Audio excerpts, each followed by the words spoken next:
Committee ఈ నెల 17న జాగృతి steering కమిటీకి నివేదిక ఇవ్వనున్న కమిటీ నివేదిక ఆధారంగా ప్రజాక్షేత్రంలోకి జాగృతి వెళ్లేలా నిర్ణయం. ఇక తెలంగాణ సమగ్రాభివృద్ధికి మేము చేస్తాము, సమగ్రాభివృద్ధిగా మేము ఉంటామని చెప్పి మరి మాట్లాడుతున్న పరిస్థితి. మరి పుష్కరకాలంగా తెలంగాణ రాష్ట్రమని 2 దశాబ్దాలుగా తెలంగాణ సాంస్కృతిక వికాసానికి, చారిత్రాత్మక వారసత్వ సంపద పరిరక్షణకు, వివిధ వర్గాల ప్రజల సంక్షేమానికి కృషి చేస్తున్న తెలంగాణ జాగృతి రాష్ట్రంలోని అట్టడుగు వర్గాల ప్రజల అభివృద్ధి కోసం అడుగులు వేయనున్నది. తెలంగాణ రాష్ట్ర సమాభివృద్ధి కోసం బ్లూ ప్రింట్ రూపొందించడంలో నిమగ్నమైంది. జాగృతి జనం బాటలో భాగంగా ప్రజాక్షేత్రంలోకి వెళుతున్న తెలంగాణ జాగృతి అధ్యక్షురాలు కవితకు ఉద్యమకారులు, వివిధ వర్గాల ప్రజల నుండి తెలంగాణలో స్వీయ రాజకీయ అస్తిత్వం అవసరమని సూచనలు వచ్చాయి. ఈ నేపథ్యంలో తెలంగాణ ప్రజల ఆకాంక్షలను మరి ప్రస్ఫుటింపజేసేలా రాజకీయ కార్యవర్చన ప్రకటిస్తానని, వచ్చే అసెంబ్లీ ఎన్నికల్లో స్వీయ రాజకీయ శక్తిగా నిలుస్తానని కవిత స్పష్టం చేశారు. జాగృతి రాష్ట్ర విస్తృత స్థాయి కార్యవర్గం మంగళవారం సమావేశమైన భవిష్యత్ కార్యాచరణపై చర్చించారు. మరి ఎవరైనా ఒక రాజకీయ పార్టీ పెట్టినప్పుడు ప్రజాస్వామ్య పరంగా మరి దాన్ని ఎవరైనా కూడా మరి ఆహ్వానించాల్సిన విషయం. చూద్దాం రానున్న రోజుల్లో మరి కవిత ఏ రకంగా దూకుడు వెళ్తారు, తన జాగృతి పార్టీని ఏ రకంగా ముందుకు తీసుకువెళ్తారు అని అందరూ కూడా చెప్తున్న పరిస్థితి, మాట్లాడుకుంటున్న పరిస్థితి. ఇక తమిళనాడు అసెంబ్లీ ఎన్నికల పరిశీలకుడుగా త్వరలో జరగబోయే అసెంబ్లీ ఎన్నికలకు ఏఐసిసి సీనియర్ పరిశీలకులుగా మంత్రి ఉత్తమ్ కుమార్ రెడ్డిని ఏఐసిసి అధ్యక్షుడు ఖర్గే నియమించారు. తమిళనాడు, పుదుచ్చేరి అసెంబ్లీ ఎన్నికల సీనియర్ పరిశీలకులుగా ఉత్తమ్ కుమార్ రెడ్డిని నియమించారు. ఎందుకంటే కాంగ్రెస్ అంచెలుగా ప్రతి రాష్ట్రంలో కూడా పాగా వేయడానికి, తర్వాత దేశవ్యాప్తంగా రాహుల్ మంత్రిని ప్రధాని చేయడానికే లక్ష్యంగా ముందుకు పావులు కదుపుతున్న పరిస్థితి. ఏదో ఒక రకంగా అన్ని రాష్ట్రాల్లో సక్సెస్ సాధించాలి అని చెప్పి కాంగ్రెస్ పార్టీ తీవ్రంగా ప్రయత్నిస్తుంది. చూడాలి కాంగ్రెస్ పార్టీ మరి ఏ రకంగా తను అనుకున్న లక్ష్యాలను చేరుతుందని. ఇప్పుడైతే తమిళనాడుకి, పుదుచ్చేరికి సంబంధించిన ఎన్నికలకు పరిశీలకుడుగా మరి ఉత్తమ్ కుమార్ రెడ్డిని అయితే నియమించింది. ఆయన సేవల్ని ఆ రకంగా వినియోగించుకోవడానికి మల్లికార్జున ఖర్గే గారు ఆయన్ని నియమించడం అయితే జరిగిందని కూడా ప్రచురించారు.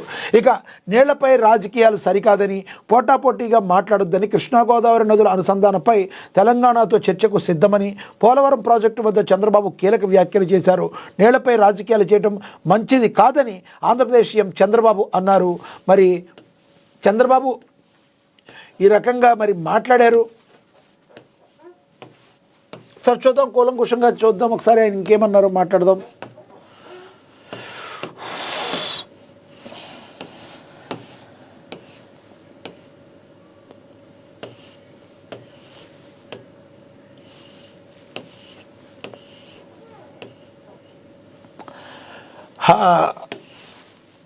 ఓవరాల్గా ఆయన ఏం మాట్లాడారో దీనిలో ఇచ్చారు.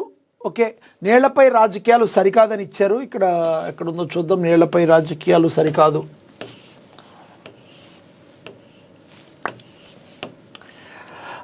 రైట్, ఓవరాల్గా చంద్రబాబు అయితే మరి ఈ రకంగా అయితే మాట్లాడారు. ఎటువంటి పరిస్థితుల్లో నీళ్ల మీద మరి మాట్లాడాలి అంటే కూర్చుని మాట్లాడుకోవాలి, కానీ ఒకళ్ళ మీద ఒకళ్ళు ఈ రకంగా మాట్లాడుకోవటం, మరి భావోద్వేగాల్ని ముందుకు తీసుకెళ్ళేటట్టు మాట్లాడుకోవడం కాదు. ఇచ్చిపుచ్చుకునే ధోరణిలో మరి నీళ్ల పంచాయతీని ఉండే విధంగా చూసుకోవాలి, కానీ ఒక రాష్ట్రంలోని ఇంకో రాష్ట్రంలోని ప్రజలకు మరి చిచ్చు పెట్టే విధంగా ఉండకూడదని హితవు అయితే పలికారు. మరి ఎక్కడైతే సముద్రంలో కలిసే నీళ్లు ఏవైతే ఉంటాయో వాటిని మేము వాడుకుంటామని మరి చంద్రబాబు చెప్తుంటే, మరి మాకు రావాల్సిన నీటి వాటా పరిస్థితి అంటే మీరు ప్రాజెక్టులు కట్టుకుంటే మా పరిస్థితి ఏంటని తెలంగాణ రాష్ట్రం భావిస్తుంది. ఇద్దరు కలిసి కోర్టులకు వెళ్తున్న పరిస్థితి. దీన్ని కోర్టులు తీర్చడం కంటే కూడా ఇరు రాష్ట్రాలు ప్రజలు కూర్చుని మాట్లాడుకుంటే బాగుంటుందని మరి చంద్రబాబు మాట్లాడటాన్ని మనం అయితే గమనించవచ్చు. మరి మీరేమనుకుంటున్నారో చంద్రబాబు విషయంలో, చంద్రబాబు మాట్లాడిన విషయాన్ని ఏ రకంగా చూస్తారో కింద కామెంట్ బాక్స్ రూపంలో కామెంట్ చేయండి. ఇక ఖమ్మంకు కేటీఆర్ సీఎం ఇంటికి BRS corporator Tummala mark shock.